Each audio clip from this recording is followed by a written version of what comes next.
There's this saying, it gets quoted a lot when things go wrong in relationships. When people tell you who they are, believe them. Sounds so simple, right? Almost obvious.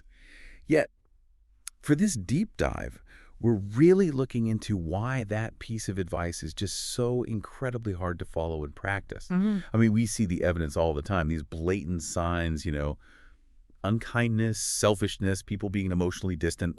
But somehow we consistently and sometimes really disastrously just miss the memo. That's exactly the paradox we want to unpack today. It's like you're getting these crystal clear messages, almost like ironclad communications about someone's lack of respect or their unreliability. Yeah. But instead of listening, you pour all this energy into finding reasons why those messages aren't true, why they don't really mean what they clearly mean. Right. And failing to trust those warnings, the ones you actually witness, it's not just some small emotional slip up. It often leads to these huge life decisions that end up, well, sabotaging your own future. So our mission here is to figure out that denial mechanism, understand why it blinds us. Exactly. And crucially, how maybe we can learn to trust that gut feeling again, recover that instinct to actually protect ourselves. Okay, so let's get specific.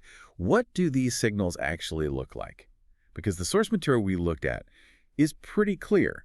These aren't subtle hints. They're loud and clear, often happening right out in the open. Yeah, they really are. Think about basic give and take, like the person who lets you constantly spend your time, your energy, your generosity on them. Right. But they never, and I mean never, initiate giving anything back. They just soak it all up, like you're saying, the emotional labor. But when you need something, nothing there. That's a direct message, isn't it? It really is. Or what about that classic painful scenario? Infidelity or maybe just emotional cheating. The person flirts openly, crosses boundaries you've discussed. Right. And when you call them on it, they might apologize. Oh, I didn't mean to hurt you, but then they just keep doing it. And what's really being said there? Well, what they're communicating loud and clear is that their own immediate gratification, maybe their ego, is just fundamentally more important than your feelings or your security in the relationship. So the words are just noise. Pretty much. Meaningless theater sometimes. The behavior. That's the real message. It's the same with, say, intermittent ghosting, when someone just vanishes without warning. Ugh, yes. Leaving you hanging. Exactly. Leaving you in limbo, making you fill the silence with anxiety and worry. That person is basically saying, your time, your attention, your peace of mind, not my priority, not even really my concern. And sometimes it's not even those big betrayals. It can be those smaller things that add up.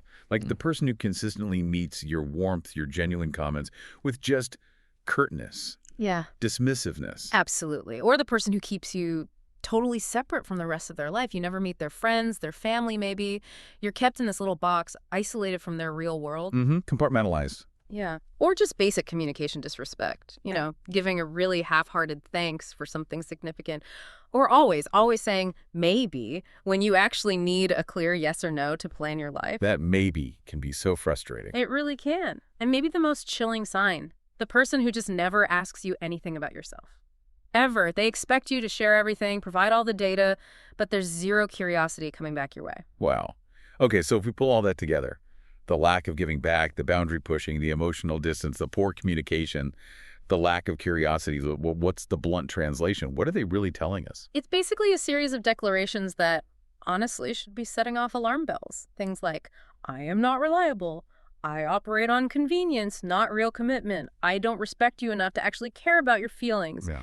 Ultimately, the core message boils down to, I will always put my own comfort, my immediate wants way ahead of your needs, especially your long-term needs. Yeah. Terrifyingly simple when you put it like that. Yeah. So the big question then is, why do we stick around? If the message is that clear, why doesn't our brain just go, danger, eject? Well, that's where the psychology gets really interesting, isn't it? This whole sophisticated dance of rationalization and denial. Right. Emotionally, it seems we're not really built to easily notice or accept these kinds of attacks, especially from people we've let into our lives, people we care about. So our mind immediately starts spinning stories. Instantly. It starts working overtime to twist the facts, to evade the real meaning of what we're seeing. It's like an emotional self-defense mechanism kicking in, trying to shield us from the pain of realizing, wow, I might have made a really bad choice here. Exactly. We might concede, okay, yeah, maybe they seem a little distant or a bit off. But then immediately we jump to conclusions like, oh, they must just be really busy with work, or they're probably just exhausted, or maybe they're stressed about something totally unrelated. We invent 100 excuses that conveniently have nothing to do with us. Rather than facing the one simple truth that has everything to do with us, they're just not that invested. They're showing you who they are. And we use selective memory too, don't we?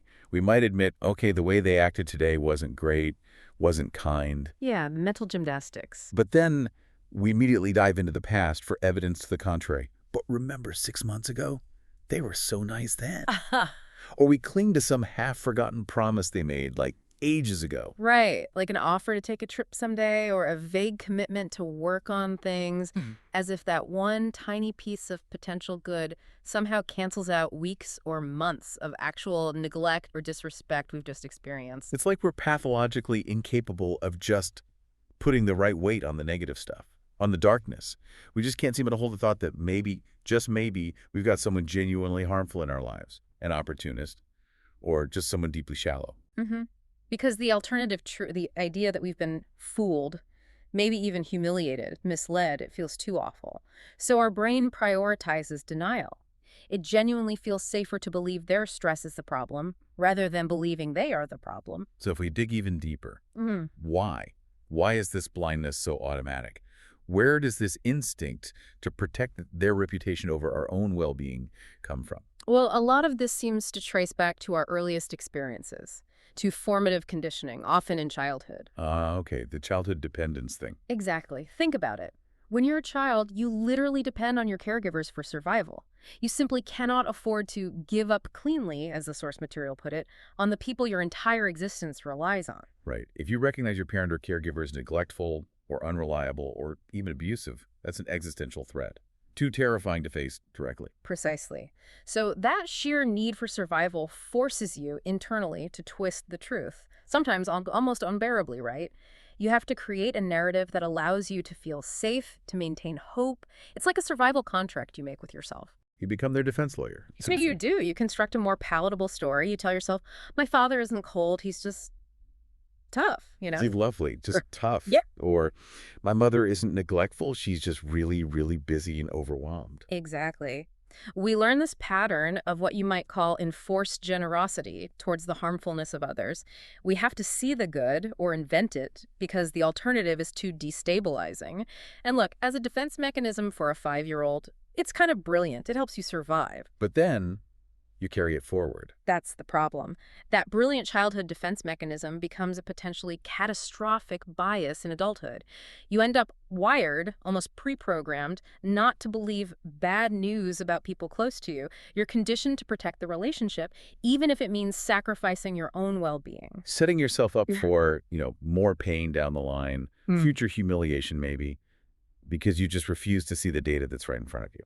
And that bias, that ingrained pattern, is why it can sometimes take, 5 years, maybe longer, to finally wake up to the reality of a relationship that seemed okay on the surface, maybe even sweet, but was actually full of disrespect. Well, your friends probably saw it from day one. Often, yes. They saw the red flags immediately because they weren't caught in that same web of denial and enforced generosity. You're the last one to admit you were dealing with someone fundamentally untrustworthy. So what happens when you do wake up? When you finally force yourself to believe the evidence, to trust your own perception of their actions? Well, the immediate consequence is usually a kind of difficult clarity. You suddenly see things as they are. And often the truth is there are just going to be far fewer people you'd actually consider dating or working closely with or marrying or even spending significant time around. Your standards shift based on reality. That sounds a bit bleak, though, doesn't it? Like, the price of seeing clearly is potential loneliness. It can feel that way initially, sure. It might seem like a pity, like you're narrowing your options. But think about the alternative. What's the real tragedy here? Is it having fewer but healthier connections? Or is it the sorrow of insisting year after year that someone is decent or serious or faithful when all their actions consistently prove they are not? Yeah, I see what you mean. Yeah. Holding on to something false. Exactly. The real danger, the real pity is clinging to proximity with people who betray trust instead of recognizing the healthy, necessary space their absence creates. It completely changes how you think about connection. So the call to action here isn't really about blaming or rejecting the other person, not primarily anyway. It's more about recovery. Precisely. It's about finally, fairly giving up on those who consistently demonstrate they aren't good for you. Not as punishment for them, but as an act of recovering something vital you've lost. And that lost thing is loyalty. A lost loyalty, yes, but not loyalty to them. Yeah. Loyalty to them. Exactly. Loyalty towards someone you've likely neglected, disrespected, maybe even allowed to be undermined for far too long. And that's someone. That someone is your own vulnerable, worthy, true, intelligent self. That is who you are reclaiming when you finally decide to believe the red flags. You're recovering the part of you that probably knew the truth or sensed it right from the very beginning. Wow. Okay, so maybe the final thought for people to mull over is this. Mm-hmm. If learning to recognize and act on these red flags means maybe having fewer people in your immediate circle, Mm-hmm.